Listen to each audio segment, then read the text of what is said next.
आज मैं आपको मिलवाने जा रही हूँ वीर नारी निर्मला जी से, जिन्होंने अपने पति को जो है खो दिया और उन्होंने शहादत हमारे देश की सुरक्षा करते करते दे दी। करगिल वार जब हुआ था उस दौरान जम्मू के आरएसपुरा में जन्मे देवराज एक जांबाज सिपाही थे। इन्होंने कारगिल की लड़ाई में शहादत पाई। कारगिल की उस लड़ाई में हमने अपने कई जांबाज जवानों को खोया है। इन जांबाजों की शहादत ने हमें कारगिल में विजय दिलाई।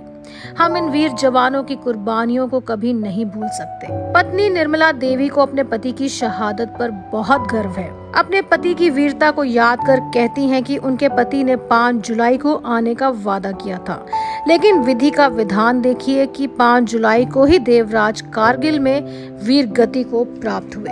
इनका इंतजार कर रहे थे कि इनकी खत्म होगा, इनका केडल कर रहे थे वो हौलदारी का, केडल खत्म होगा तो घर पे आएंगे।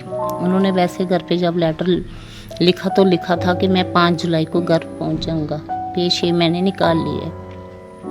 वैसे भी वो उन्होंने बुला लिया तो वो 5 जुलाई को ही घर आए, वो कारगिल चले गए। तो किसी को पता चला मेरे को कि वहाँ एक लड़का आया था छुट्टी में, उनके पास गई तो उसने मेरे को पेपर दिया। मैं पेपर पढ़ रही थी यहीं पे, तो उन्होंने पढ़ते पढ़ते पेपर को मैंने देखा तो वो बोले नहीं, मैंने फ़ोन भी नहीं थे उस टाइम के हम फ़ोन करते किसी को, फ़ोन भी नहीं किया। फिर मैंने किसी को पूछा, चिट्ठियों के दौरान ही बात होती, चिट्ठियों के बाद नहीं। फिर मैंने आरएसपुरा में एक्सचेंज में गई, वहीं पे फ़ोन किया तो किसी से, उनके दोस्त से बात हुई मेरी। उन्होंने बोला कि हम 5 जुलाई को दोनों इकट्ठे आएंगे।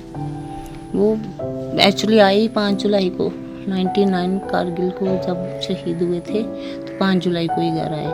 टाइगर हिल में वीरता से लड़ते हुए उन्होंने कई दुश्मनों को मारा, लेकिन उन्हें भी गोली लग गई थी। विजय ऑपरेशन टाइगर हिल पे जब गए तो उन्होंने MMG लेके गए थे, वो उसमें थे, वो कमांडो में थे।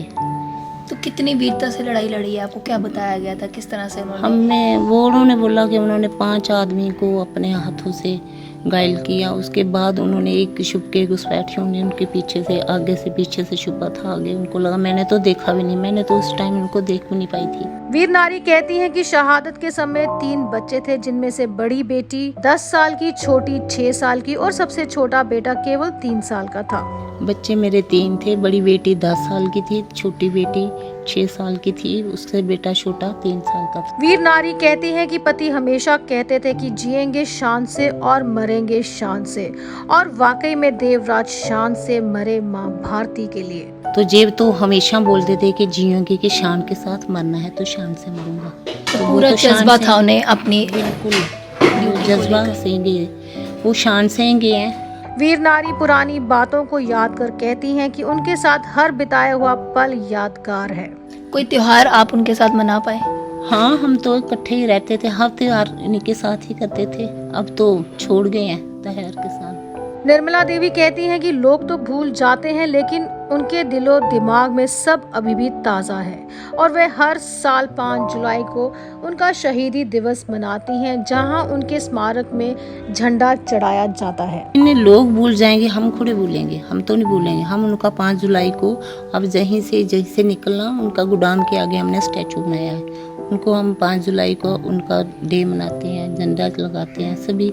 अभी 5 जुलाई को किया, उसके बाद हमारे पास 15 अगस्त को भी आए थे, उनको झंडा लगाया। 26 जुलाई को भी कौन आए थे उसमें? अभी आर्मी वाले आए थे। आसपास के खेत खलिहान हरे भरे हैं, लेकिन शहीद देवराज की कमी घर आंगन में हर पल रहती है। जब जख्म लगता है तो तब तो सभी आते हैं, जब जख्म थोड़ा भूल जाता है तो सभी भूल जाते हैं, लेकिन हम थोड़े भूल सकते हैं उनको। अंत में हमारी अपील है कि शहीद के स्मारक पर अपना मस्तक जरूर झुकाएं, उनके परिवार को अपनाएं। जो लोग शहीद के परिवार से जुड़ना चाहते हैं वे राज्य सैनिक बोर्ड से अवश्य संपर्क करें। जय हिंद।